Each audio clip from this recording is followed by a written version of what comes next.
kay senno ben fo yoɓe sentu haray jama on jarama on du'anama yo Allah on sowan on baraji o mawnina bajjaaɗi ɗin en torki Allah yo Allah on yoɓon ko ɓuri moƴƴude e joddi sadakaji ɗi yo Allah jabbo jamma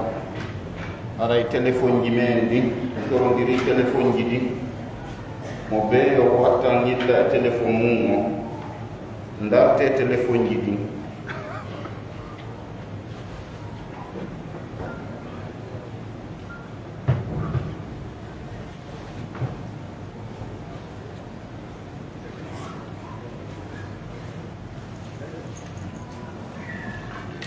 Ajud.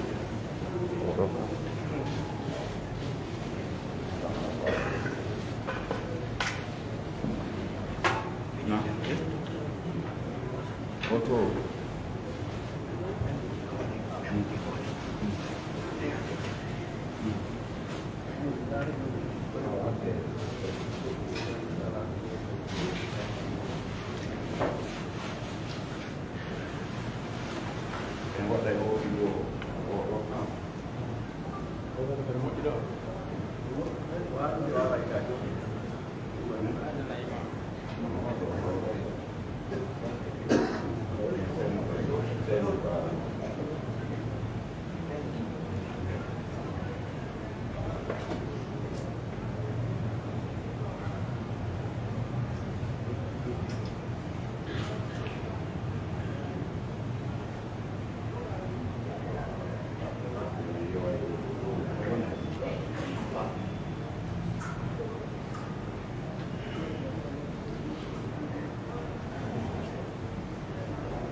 السلام عليكم ورحمة الله تعالى وبركاته.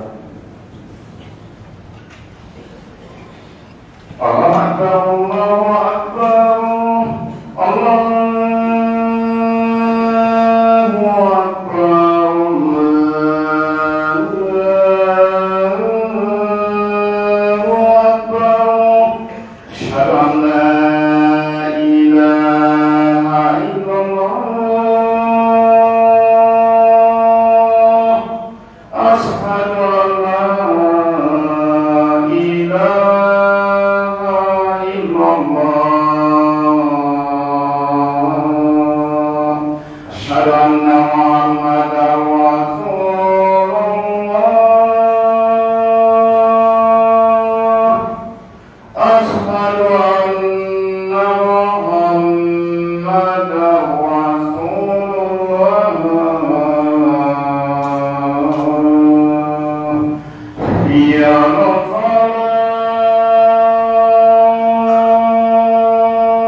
بسم الله الرحمن الرحيم.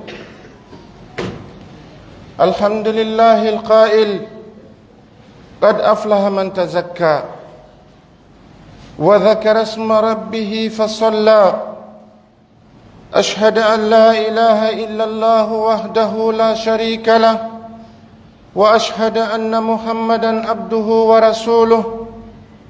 صلى الله عليه وعلى آله وأصحابه وسلم تسليما كثيرا.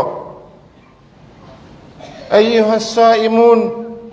اتقوا ربكم وحاسبوا أنفسكم ماذا عملتم في سحركم الكريم، فإنه ضيف قارب الزوال وأوشك على الرحيل، وسيكون شاهدا لكم أو عليكم بما أودعتموه من الأعمال، فابتدروا رحمكم الله ما بقي منه بالتوبة والاستغفار والاكثار من صالح الأقوال والأعمال، لعل ذلك يجبر ما حصل من التفتير والإهمال. لقد كانت أيام هذا الشهر مأمورة بالصيام والذكر والقرآن، ولياله منيرة بالصلاة والقيام، وأحوال المتقين فيه على ما ينبغي ويرام. فمدت تلك الأيام الغرر، وانتهت هذه الليالي الدرر، كأنما هي ساعة من نهر. فنسأل الله جل وعلا أن يخلف علينا ما مدى منها بالبركة فيما بقي، وأن يختم لنا رمضان بالرحمة والمغفرة والإتق من النار، والإتق من النار والفوز بدار السلام، وأن يعيد أمثاله علينا ونحن نتمتع بنعمة الدين والدنيا والأمن والرخاء، إنه جواد الكريم. أيها الصائمون،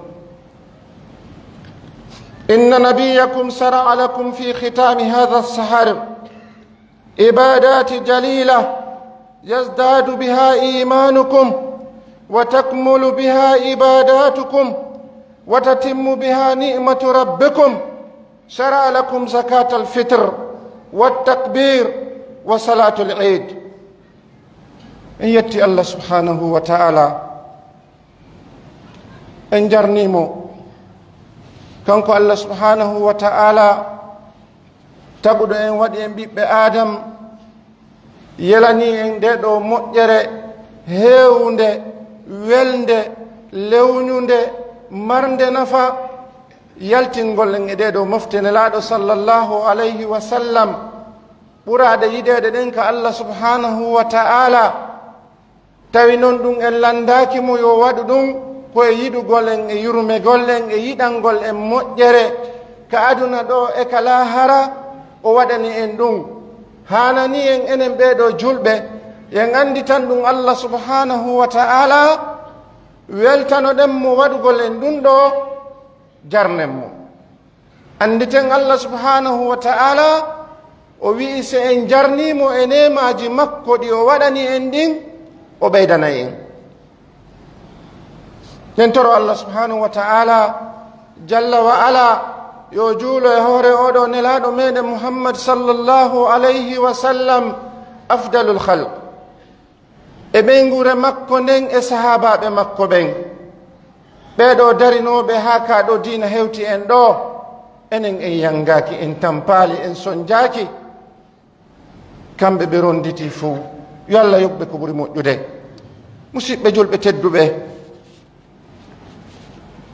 hiɗen e nema mawɗo, nema lewru suumaye,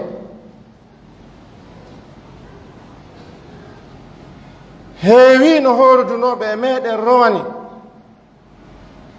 ɓe hootika Allah subhanahu wa ta'ala. Taw hootugol ɓeɗo golleji maɓɓe ɗin woni jaɓanoka ka ko golleji maɓɓe ɗin jaɓa oye ko lajal maɓɓe ngal woni timmi ɓe nooti noddandu Allah ndun. ɓen toro Allah subhanahu wa ta'ala ɓeɗo waɗanoɓe ɗiɗo golleji sifa ɗiɗi wuurden e muɗum ɗo ɓe feƴƴini Allah yaafo ɓe naada ɓe aljanna. ko onon yo hooruɓe rente e jooma mon hasbon wonkiji mon ɗin e golleji mon ɗi waɗu ɗum ɗin e nder nduɗo lewru teddundu. andi ton nduɗo lewru ko hoɗo ko koɗo oɗo koɗo o aruno o waynitike en, o fokkiti hootude, o fokkiti hirndude, koɗo ko caawa, koɗo ko teddinteɗo, koɗo wikketake, koɗo siiɓetake, koɗo ko weltorte ɗum. man kana yu'min billahi wal yawmil akhir falyukrim dayfa. musidɓe julɓe tedduɓe, no jooɗorɗen ɗo ni enen ɗo fof ko arata wani hare buy e meɗen hootika Allah subhanahu wa ta'ala yarli ko min ɗum fuɗɗorto ko jungo Allah woni. kono miɗo gomɗinani Allah subhanahu wa ta'ala wonde wonki yankin ko kanko jeyi, wono o jeyri wonkiji moɗon ɗin noon o ƴettitay ɗi no o faalira ka o faala e sa'i mo o faala, ala landitotoɗo ɗum. siɓɓe julɓe tedduɓe, wallahi se miijitike haa juuti tawi bani adama no yurmo. hanki wani hariɗen dogude, hiɗen hawji, hiɗen maapi, hiɗen suni, ko honno lewru ndun tawirrata en, ko honno hoorirten. ya Allah ya karim, hande newike ko honno himmi yarli o jaɓani en.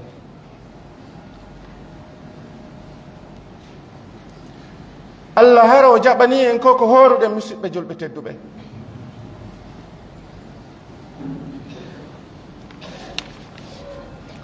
Musidɓe julɓe tedduɓe, nduɗo lewru suuma en ndu seeditante neɗɗanke on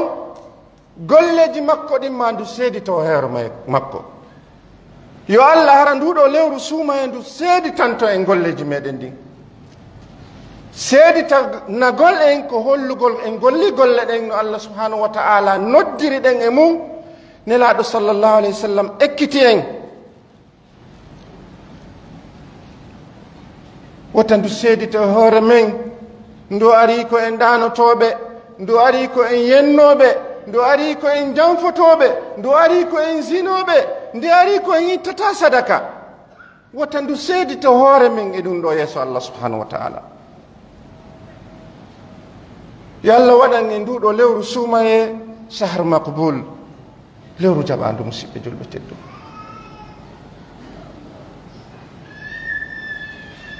Nduɗo lewru suumaye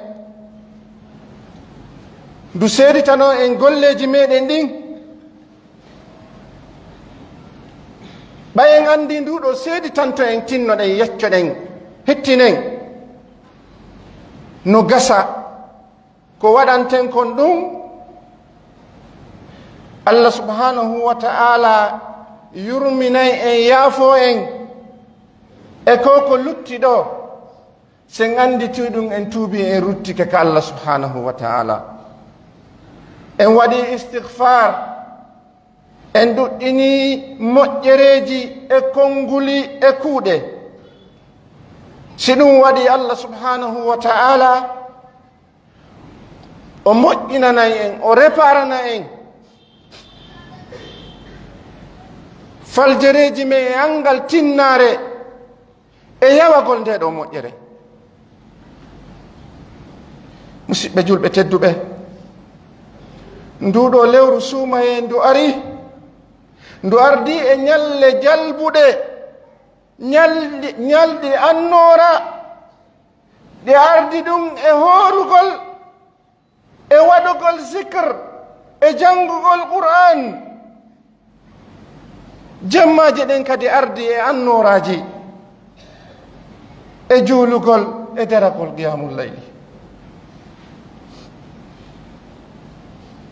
Wonande yimɓe moƴƴuɓe ɓen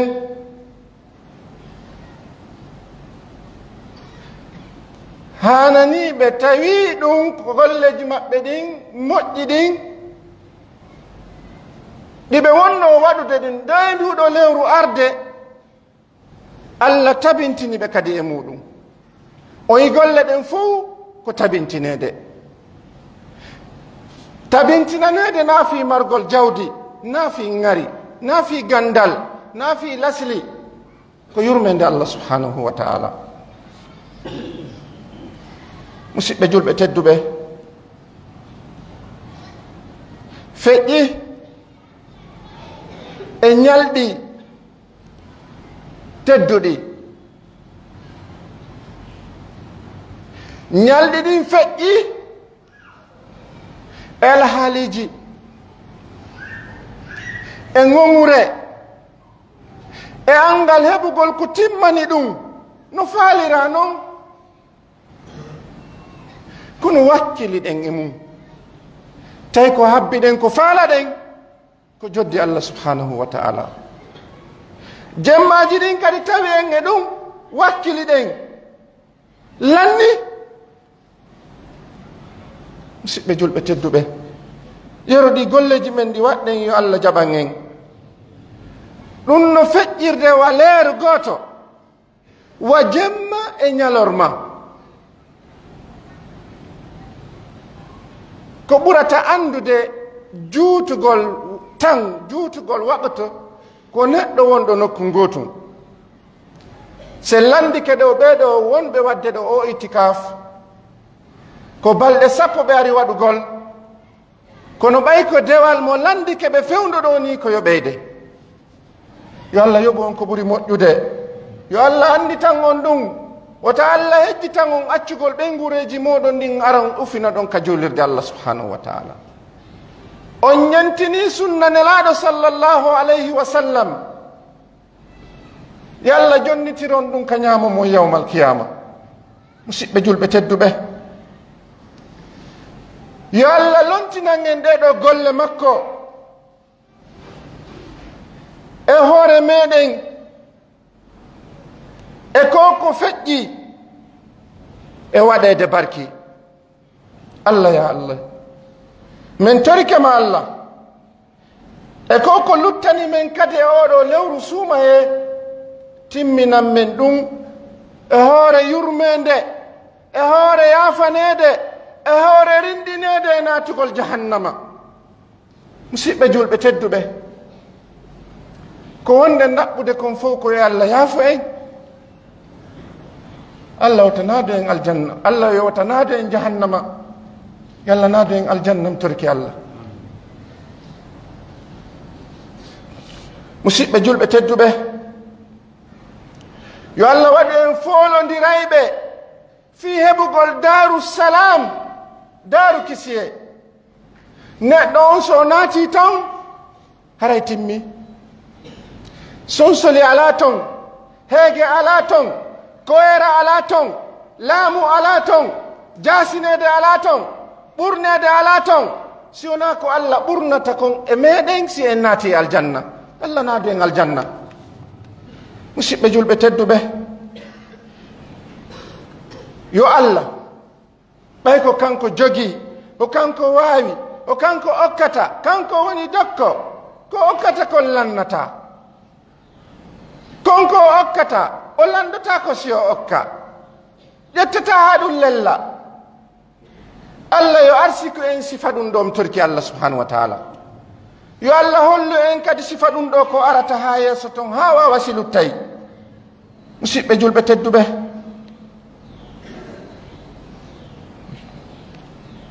yo allah neminir en tawnugol en sifa ɗum ɗo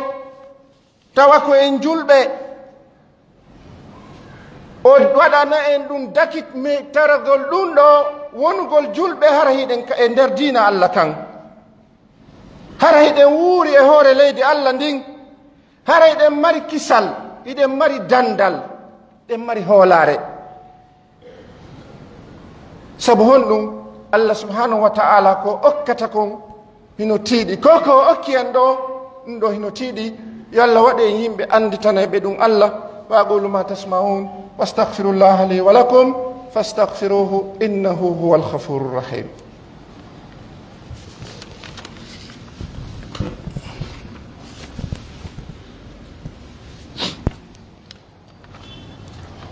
الحمد لله الذي بنعمته تتم الصالحات أشهد أن لا إله إلا الله وحده لا شريك له وأشهد أن محمدا عبده ورسوله صلى الله عليه وعلى آله وأصحابه وسلم تسليما كثيرا أيها الصائمون أما زكاة الفطر فقد فرضها رسول صلى الله عليه وسلم ساعا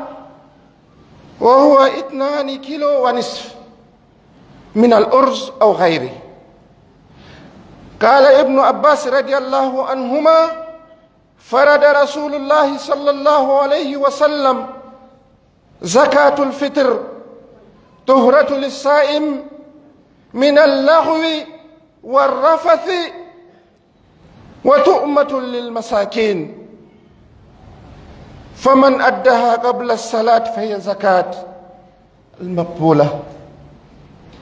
ومن أدها بعد الصلاة فهي صدقة من الصدقات. ويجوز إخراج زكاة الفطر بالمال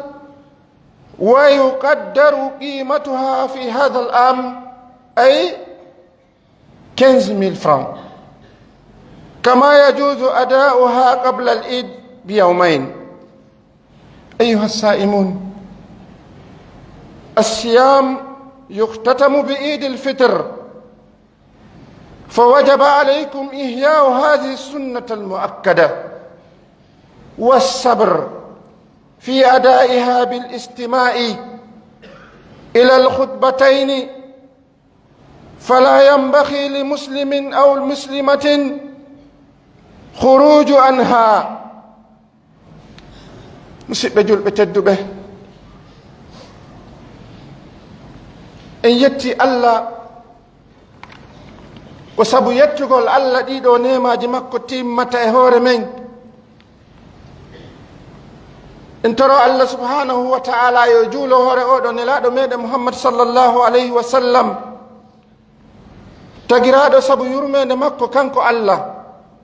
mo o neli mo o yurmini mo o danki nelaɗo sallallahu alayhi wa sallam wuruɗo tawi mara nene mara baaba Allah dankimo wama kana rabbuka nasiya wama wadda'aka rabbuka wama qala jooma ma hejjitalima an kadi a moƴƴini hoolare a timmini hoolare yottinɗa fof a accali hay hunde yo Allah yoɓe Muhammad sallallahu alayhi wa sallam an e ɓen gurema nden e sahabaɓe ma ɓen e yimɓe moƴƴuɓe wuruɓe ka hoore leydi Allah ɗo jokkuɓe ka ɗo diina wonɓe ñentinde sunna ma on musidɓe julɓe tedduɓe ngol ɗo konngol no yurmi ayuha saimun kono e hoorɓe wallahi mo hoorali sinani ngol ɗo konngol tawi ko o julɗo ippa o perdi balɗe capantati ma balɗe 29 lanni mawɓe men ɓen inna horunoɓe ɓen ɓe naji horunoɓe ɓen ɓe mali ɓe hoorali ɓen ɓe naji miskin e marɗo paykum sonnajo e duhiɗo fof ɓe Allah farli ɓen hoore nduɗo no welti hande kono no suni kadi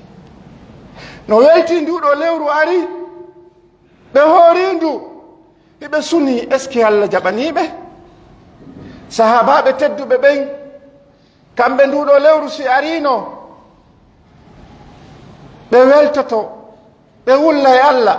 ɓe toro Allah Allah hokkuɓe cellal yo ɓe hooru nduɗo lewru si ɗum lanni ɓe wulla e Allah yo Allah jaɓanɓe e jaa naafi lewru ndun ndu arde timmugol wa'ata kadi wasi tawi en andi tanta Allah wonde ko kanko wawi jaɓude wullenge makko fi yo jaɓa en nduɗo lewru yo Allah jaɓan en musidɓe julɓe tedduɓe oɗo zakatul fitr nelaɗo sallallahu alayhi wa sallam farlimo e sa'a e muudore ko innete muudo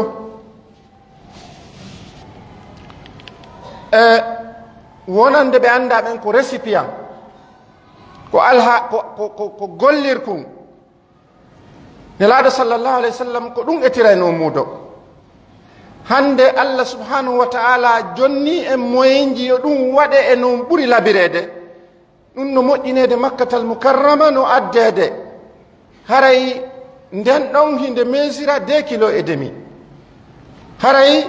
zakatul fitre on oɗo zakka wona zakatul mal ko zakatul fitre lissaimin oɗo zakka ko fi lootugol neɗɗo on e nder lewru suumaye makko ndun e faljereji makko immorde e konnguli immorde e kuuɗe bani adama on mo timma ko imma o falja himo andi himo faljude ma ɗum o falja hara o anda himo faljude ay alkamalu lillah ko Allah subhanahu wa ta'ala tun woni ko timmi musidɓe julɓe tedduɓe hare zakatul fitre on ko kilo 2 maaro e feccere aw hayri ma ɗum goɗɗum goo telemma ka mbuuɗi ɓe wi ko 15,000 francs ko ɗum woni ko ittete ko ɓuri noon moƴƴude ittugol zakka zakatul fitre ɗo koko on tigi ñaami kon siko maaro gollira ɗum siko goɗɗum go kadi gollira ɗum haray wono yimɓe wonan ɓen occident kamɓe ko kaalisi ɓe gollirta fi honɗum alamo ɓe jonnamaro kono si ɓe jonni mbuuɗi ɗin ka yelagol ɗum ɗo yo remplaçant ɓe ñaamete mo ɓe ñaami on allah subhanahu wa taala ko anni e maɓɓe on o ƴettata oɗo zakatul fitre farlugol mo nelaɗo sallllahu alayhi wa sallam e men ko fiyo ɗum laɓɓin en laɓɓinana en nduɗo lewru e ɗiɗo faljereji men kadi ko fi yurmede allah nde mbaynoyaji ko wonande ɓe maraɓen miskinaɓe ɓen ko fiyo ɓe heɓu koɓe ñaama hara nde ñande ɓe toraki haray ko onon yo torotoɓe so on hendike zakatul fitre ji julɓe ɓen nden ñande muñe herson hara on toraki si on torike tawi on heeɓi zakatul fitre hara on hersini hoore mon par ce que haray julɓe ɓen jonniti on haqqeji maɓɓe ɗin hara nden ñande muñe hara on toraki haray noon si woni yimɓe ɓen ardani on jawle haray ko haqqe mon yo jaɓu par ce que ɓe andi ɗon hatto jini e muɗum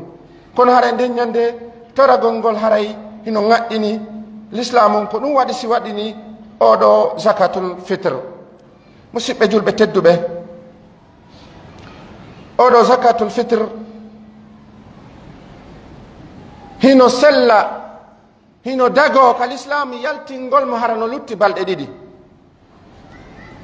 e oɗo fikra yaltingol mo balɗe ɗiɗi nelaɗo sallllahu alayhi wa sallam ko waɗani ɗum ko fi oɗo torotoɗo tamapo ko honno o warrata e fiwata o ñawlo kadi donc hara no sella ka yalta hara balɗe ɗiɗi no lutti hande ɗen noga e jeetati lewru ndun no wawe ittede à partir de hande kikiɗe si woni en salmini futuro kono yus horoɓe oɗo suumaye no timmira oɗo julugol iidi al id al fitre oɗo julugol iidi ko farilla wonande horɗon ay fi hon ɗum ko sunna mo akkada wota a perdu oɗo moƴƴere ka allah subhanahu wa taala haray ɗum no waɗɗi e meɗen enen horuɓe ɓen ka ñantingol nelaɗo sallllahu alayhi wa sallam ka mawningol fi makko oɗo noon oɗo idul fitre himo tottire sabu muññagol jooɗo jentano oɗo imamujo hutubaji ɗin ɗiɗi jento hara waɗali sonko hara hawjali heewi noon e meɗen si woni imamujo on salmini yimɓe ɓen ɓe hawja e hootugol haray miɗo nodda jama on e alhaaliji nokkireji ɗin fof e leydi allah ndi muññagol jento heɗito oɗo hutuba arowo on ɗo ñande julde iidi suumaye haray sellata wonande julɗo gorko ma sonnajo yaltugol e leyɗum ɗo hara jentaki oɗo hutuba en torki allah subhanahu wa ta'ala yo allah jaɓan en nduɗo lewru meɗen suumaye en torki allah subhanahu wa ta'ala yo allah arsiku en wonugol julɓe yo allah waɗu en yimɓe jaɓanɓe allah subhanahu wa ta'ala en torki allah subhanahu wa ta'ala andeji meɗen ɗin en fof meɗen e alhaaliji heɓugol jawle e yo ɓiɓɓe muɗum yo feewu yo allah newnan en ɗum yo allah timminan en ɗum julɓe ɓe allah arsikali heɓugol ɓiɓɓe yo allah arsikon heɓugol ɓiɓɓe torki allah subhanahu wa ta'ala ɓeɗo julɓe dariɓe dépense oɗo jama fi oɗo suumaye yo moƴƴu yo welu yo allah yoɓu on ko ɓuuri moƴƴude toro allah subhanahu wa ta'ala ɓeɗo fuɗɗiɓe nduɗo lewru ɓe timminali ndu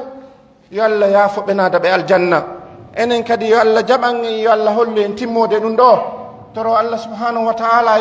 yo allah hollu en sifa ɗum ɗo toro allah subhanahu wa ta'ala bandiraɓe men ɓe resaka yo allah arsiku ɓe modiɓɓe nene gotoɓe men ɓe resali yo allah arsiku ɓe resugol siɓɓe men e nene gotoɓe men e ɓiɓɓe men wonɓe waɗude bac hikka yo allah yurme on yo allah arsiku on bac torki allah subhanahu wa ta'ala yo allah naɓu on ka faala ɗon ɗon ta no moƴƴani on aduna e lahara toro Allah subhanahu wa ta'ala ɓeɗo mawɓe meɗen ka julirde ɗo yo Allah subhanahu wa ta'ala teddin fi maɓɓe, yo Allah okkorɓe cellal, yo Allah waɗu barki e maɓɓe, yo Allah waɗu barki e ɓeygureji maɓɓe ɗin. toro Allah subhanahu wa ta'ala ɓeɗo iwɓe ka muɗum ari wondi e meɗen ɗo e nder ɗo balɗe ɗo, yo Allah montan on zunubaji mon ɗin, yo Allah nattu on haray ɗon waɗi umra. toro Allah subhanahu wa ta'ala en fof meɗen no moɓodirɗen no ni, yo Allah moɓore en ni ka yawmal qiyama ka aljannaji. اللهم اغفر لنا جنوبنا وكفر عنا سيئاتنا وتوفنا مع الأبرار. اللهم آت نفوسنا تقواها وزكها أنت خير من زكاها أنت وليها ومولاها برحمتك يا أرحم الراحمين. اللهم ألف بين قلوبنا وأصلح ذات بيننا واهدنا سبل السلام وذنبنا الفواحش ما ظهر منها وما بطن. اللهم ائتق رقابنا ورقاب آبائنا وأمهاتنا وإخواننا وأخواتنا وزوجاتنا وشيوخنا وعلماؤنا والمسلمين كله ومن حق علينا من النار يا رب العالمين. اللهم إنك عفو تحب العفو فاعف عنا. اللهم إنك عفو كريم تحب العفو فاعف عنا برحمتك يا أرحم الراحمين. اللهم ثبت قلوبنا على الإسلام. اللهم ثبت قلوبنا على طاعتك يا الله يا كريم. ربنا آتنا في الدنيا حسنة وفي الآخرة حسنة وقنا عذاب النار. ربنا هب لنا من أزواجنا وذرياتنا قرة أعين وجعلنا للمتقين إماما. اللهم ارحم موتانا. اللهم ارحم موتانا. اللهم ارحم موتانا. اللهم ارحم موتى المسلمين. اللهم اشف مرضانا ومرضى المسلمين. اللهم انصر المسلمين والمسلمات في كل مكان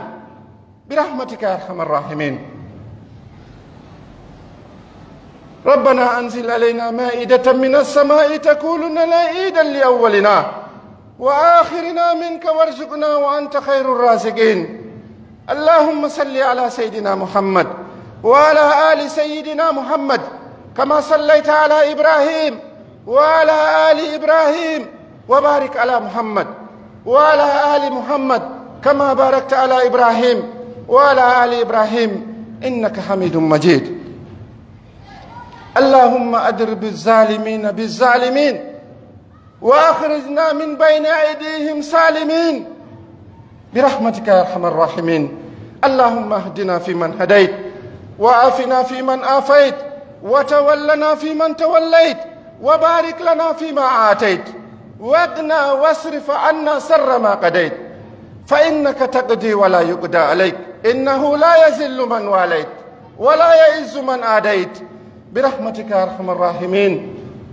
وآخر دعوانا أن الحمد لله رب العالمين. قوموا إلى صلاتكم يرحمكم الله.